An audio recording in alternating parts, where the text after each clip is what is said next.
Додека општеството се уште се лекува од раните, колективната траума со грабнувањето на малолетно 14-годишно девојче од Скопје, Вања Ѓурчевска, и 74-годишниот велишанец Панче Жежовски. Судот донесе одлука: доживотен затвор за Љупчо Палевски, Велибор Манев, Боре Видевски, Владко Ќешишев и ослободителна пресуда за Александар Ѓурчевски, таткото на Вања. Свиреп начин со умисла го лишили од живот малолетното оштетеното дете Вања Ѓурчевска на начин што, изложувајќи ја на тешко психичко страдање со силен интензитет, поврзана состојба и онеспособена за отпор, и било предочено дека ќе биде убиена, каде обвинетиот Љупчо Палевски со огнено оружје, пиштол НН марка калибар 9 мм, преку перниче кој го нашол во близина, испукал еден куршум во пределот на главата на оштетеното дете. Јавниот обвинител не докаже надвор од разумно сомневање дека обвинителот го сторил делото за кое се обвинува. Обвинителството пак задоволно од одлуката за доживотните затворски казни за сторителите, но незадоволно со ослободителната пресуда за Ѓурчевски. Најави жалба. Изречените доживотни казни затвор за обвинетите Велибор Манев, Боре Видевски, Владко Ќешишев и Љупчо Палевски се доказ дека ниту еден сторител не може да остане неоткриен во сторување на вакви грозоморни кривични дела. Може би посредни докази, може би не докази какви што би сакале да имаме. Меѓутоа, по анализа на сите докази, единствен, логичен заклучок кој што би можел да се изведе за действијата на еден обвинет во случајот Александар Ѓурчевски е тој што ние го имавме. Адвокатот Владимир Туфекџиќ потенцира дека нема простор и место за победничка еуфорија. Судот ја донел исправната одлука, но сепак има си уште отворени прашања.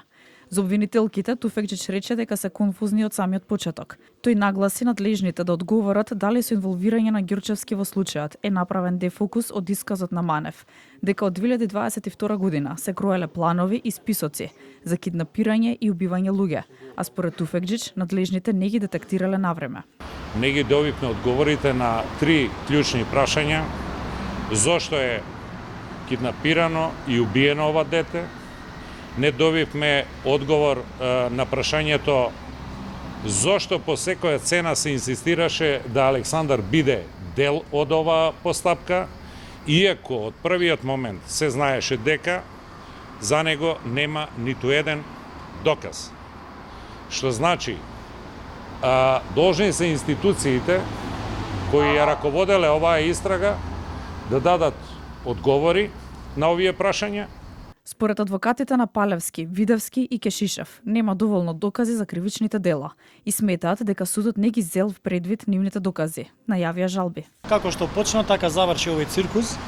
Обвинителството без нити еден доказ, да имаше барем еден разумен сомнеш кој наликува на доказ, ќе беше добро за да имаме вакви пресуди.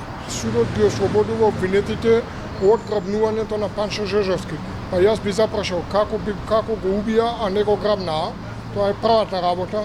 И втората работа, судот во својата објава вика дека човекот е убиен 10:30. Цела Македонија виде снимка дека 12,5 сат човекот е жив на бензинска. Доколку не бил Ќешишев, немаше да бидат пронајдени ниту телата, ниту пак начинот на извршување на грабнувањата, а особено сметаме дека судот не поклони доволно верба на исказот на Ќешишев во делот на дека исто действувал по страф и по наредби на обвинетиот Палевски. Малолетната Вања Ѓурчевска од Скопје и пензионерот Панче Жежовски од Велес беа пријавени за исчезнати на 27 и 24 ноември 2023 година, а нивните безживотни тела беа пронајдени во близина на Скопје и Велес на 3 декември истата година.